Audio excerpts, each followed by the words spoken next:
आपका 9 भारत समाचार में। आइए देखते हैं खबरें विस्तार से।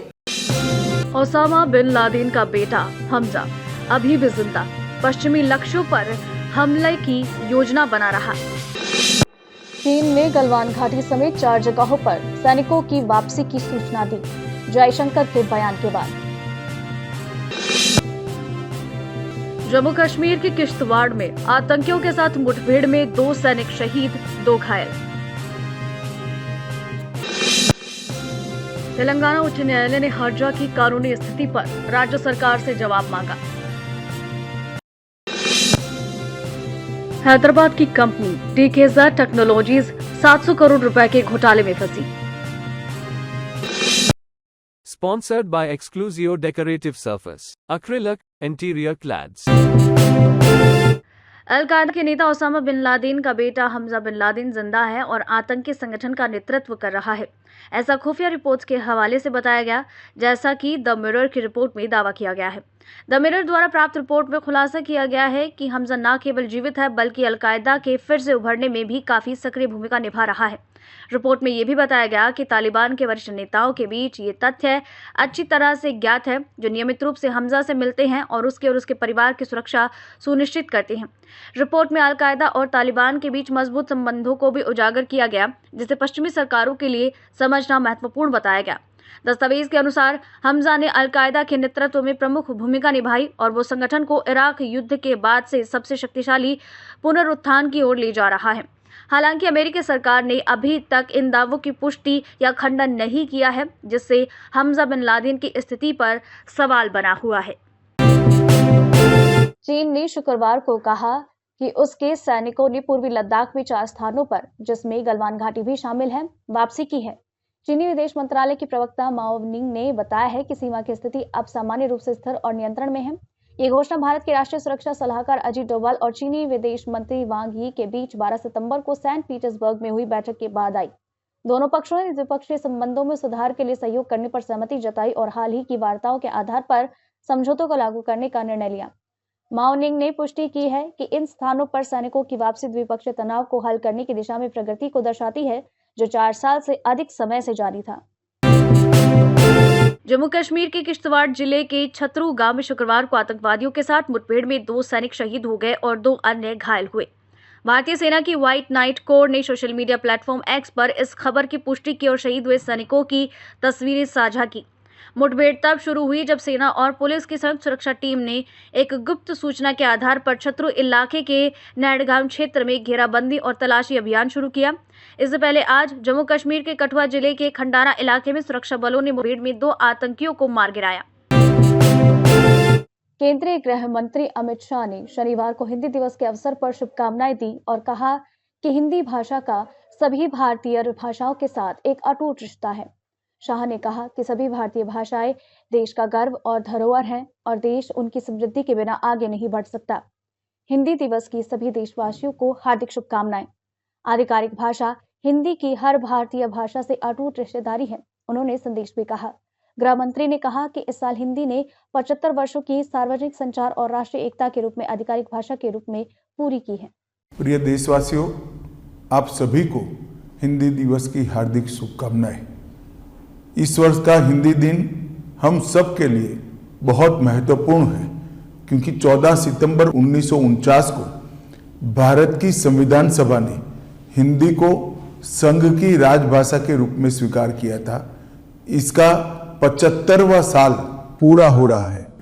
हिंदी ने कई उतार चढ़ाव देखे हैं, परंतु आज मैं इस मकाम पर खड़े रहकर निश्चित रूप से कह सकता हूं कि हिंदी और किसी स्थानीय भाषा के बीच में कोई स्पर्धा नहीं है। हिंदी एक प्रकार से सभी स्थानीय भाषाओं की सखी है, एक दूसरे के 2 पूरक है। चाहे गुजराती हो, मराठी हो, तेलुगु हो, मलयालम हो, तमिल हो या बांग्ला हो, हर भाषा हिंदी को मजबूती देती है, हिंदी हर भाषा को मजबूती देती है। कोयंबटूर के एक प्रमुख रेस्टोरेंट मालिक डी श्रीनिवासन का एक वीडियो, जिसमें उन्होंने केंद्रीय वित्त मंत्री निर्मला सीतारमण से माफी मांगी, विपक्षी दलों की आलोचना का कारण बन गया। श्रीनिवासन ने जीएसटी दरों को लेकर एक बैठक में सवाल उठाए थे, जिसके बाद उन्होंने माफी मांगी। बुधवार को कोयम्बटूर में एमएसएमई और चैम्बर ऑफ कॉमर्स के प्रतिनिधियों के साथ वित्त मंत्री के बातचीत के दौरान श्रीनिवासन, जो श्री अन्नपूर्णा श्री गौरी शंकर होटल्स के मालिक हैं, मिठाइयों, नमकीनों और बेकरी उत्पादों पर अलग अलग जीएसटी दरों को लेकर चिंता जताई थी। उन्होंने वित्त मंत्री को बताया कि कैसे बेकरी व्यवसाय को इस वजह से बिलिंग में परेशानी होती है।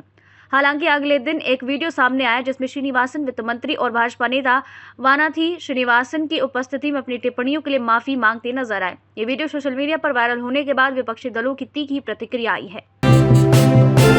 उत्तर प्रदेश के गाजियाबाद से एक चौंकाने वाली घटना सामने आई, जहां एक जूस विक्रेता पर पेशाब मिलाकर जूस परोसने का आरोप लगा। ये घटना इंदिरापुरम इलाके की है। विक्रेता की पहचान आमिर के रूप में हुई, जो अपने नाबालिग सहायक के साथ ये घिनौना कृत्य कर रहा था। घटना का पता तब चला जब स्थानीय लोगों को जूस का स्वाद अजीब सा लगा और उन्होंने मामले की जांच शुरू की। गुरुवार को आमिर के ग्राहकों ने उसे रंगे हाथों पकड़ा और शुक्रवार को उसकी पिटाई करने के बाद उसे पुलिस के हवाले किया। पुलिस ने दुकान से पेशाब का एक कैन बरामद किया, जिसे जांच के लिए भेज दिया गया है। वायरल वीडियो के बाद इस घटना ने स्थानीय लोगों के बीच आक्रोश फैला दिया। पुलिस ने जूस और पेशाब के नमूनों को जांच के लिए भेजा है और आगे की कार्यवाही की जा रही है। उत्तर प्रदेश के बहराइच में इन दिनों भेड़िए का आतंक लगातार जारी है। इस बीच यहां मासी तहसील स्थित सिंघिया नसीरपुर गांव की एक महिला अपने बच्चों को बचाने के लिए वन्यजीव से भिड़ गई। इस महिला ने अपने बच्चे को पीठ पर टांग लिया और उस वन्यजीव का सारा वार अपने ऊपर सह गई। इस महिला का इलाज बहराइच के जिला अस्पताल में जारी है। लोग इसे भेड़िए का हमला बता रहे हैं, जबकि वन विभाग का कहना है कि इसकी जांच की जा रही है। गौरतलब है कि वन्यजीव के हालिया हमले में घायल तीनों पीड़ितों का इलाज जिला अस्पताल में भेड़िया वार्ड में चल रहा है।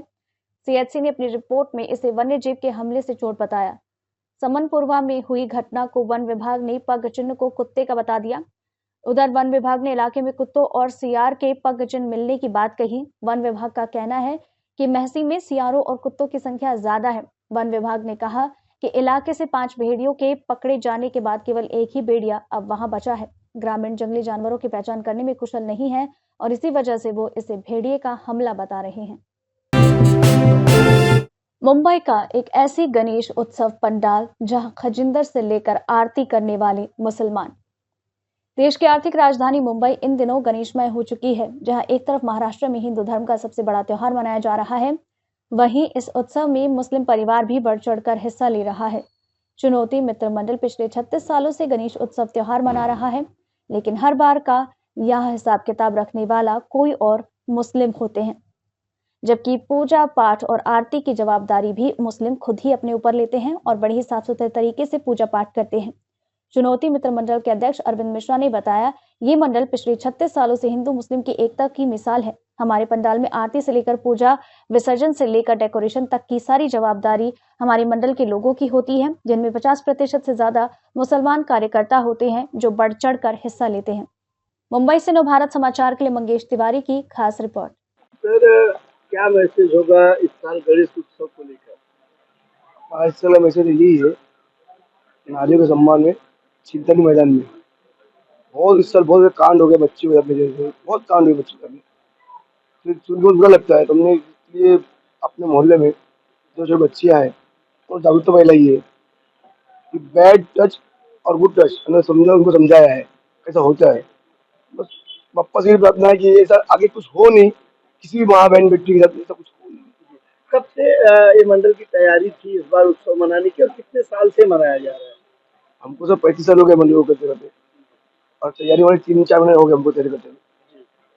हमने कुछ बाहर से मंगाया है, बाकी सब जो बच्चे हैं हमारे मंडल के, जो भी लड़के जो क्या करता है, सबने दिन रात काम किया हुआ है। तो कोई भी ऐसे कि भेदभाव किसी ने किया हुआ है, सब मिलकर काम करते हैं। और हमारी जो मूर्ति है मंडप का प्लान हमारे सेक्रेटरी मैम के शेयर करते हैं।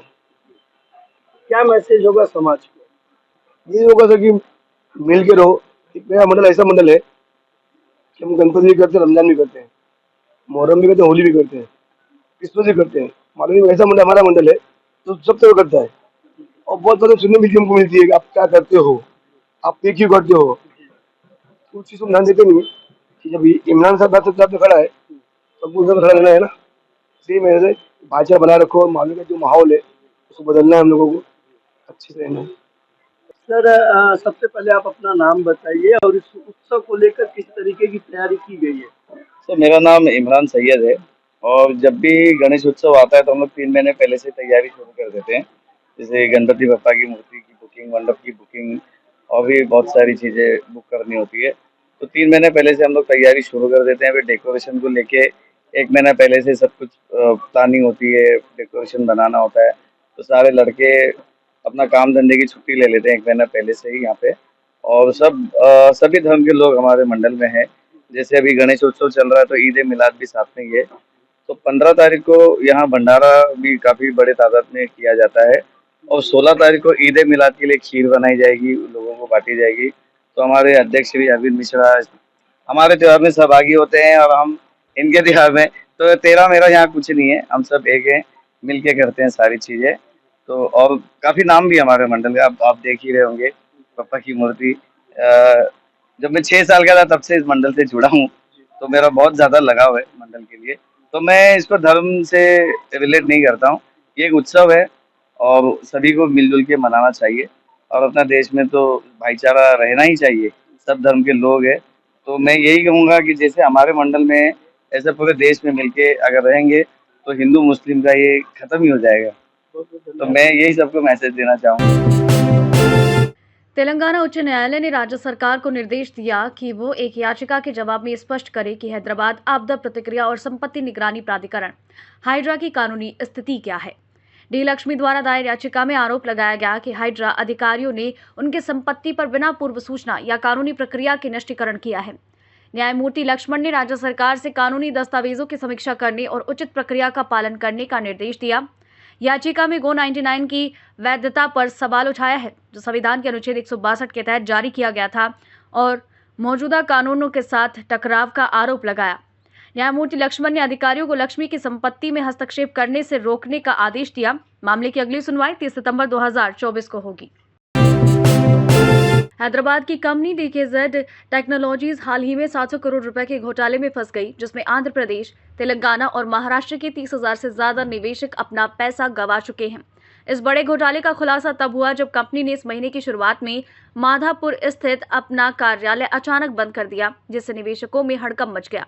डीकेजेड टेक्नोलॉजीज ने लोगों को 8 से 12% मुनाफे का लालच देकर निवेश कराया, जिसे प्रबंधन द्वारा हलाल बताया गया।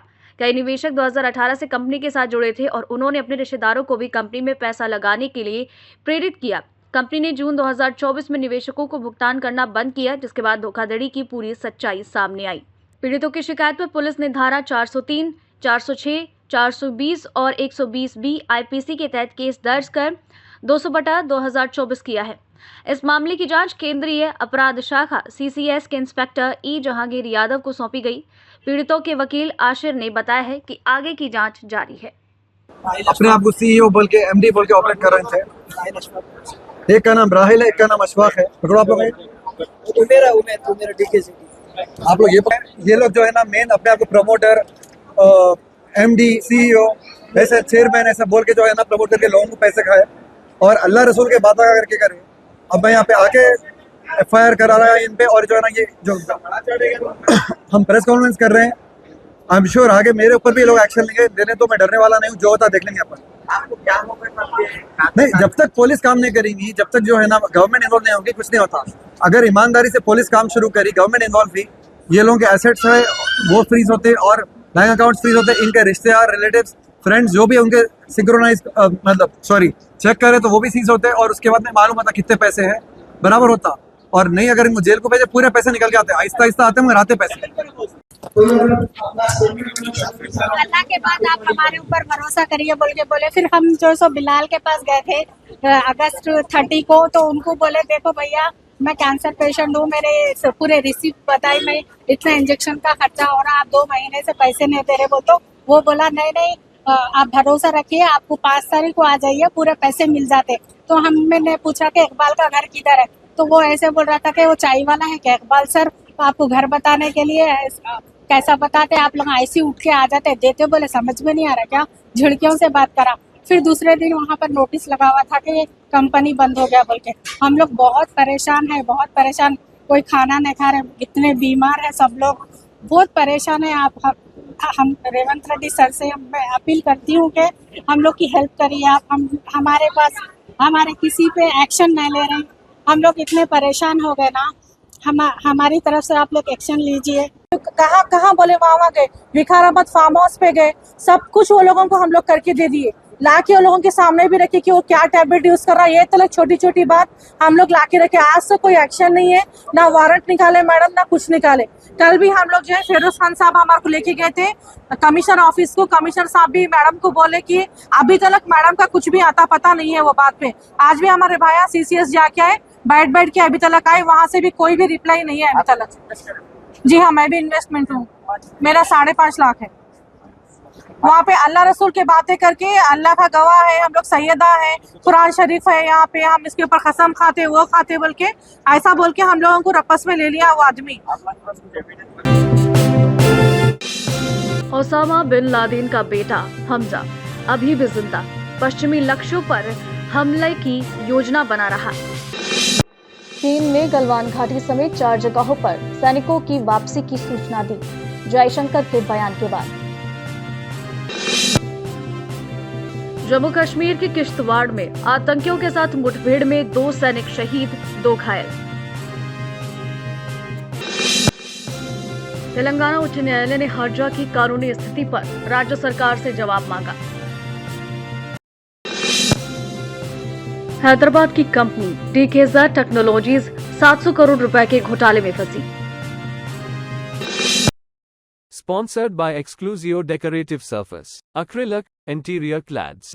अभी के लिए इतना ही। लगातार खबरों के लिए बने रहिए हमारे साथ। नमस्कार।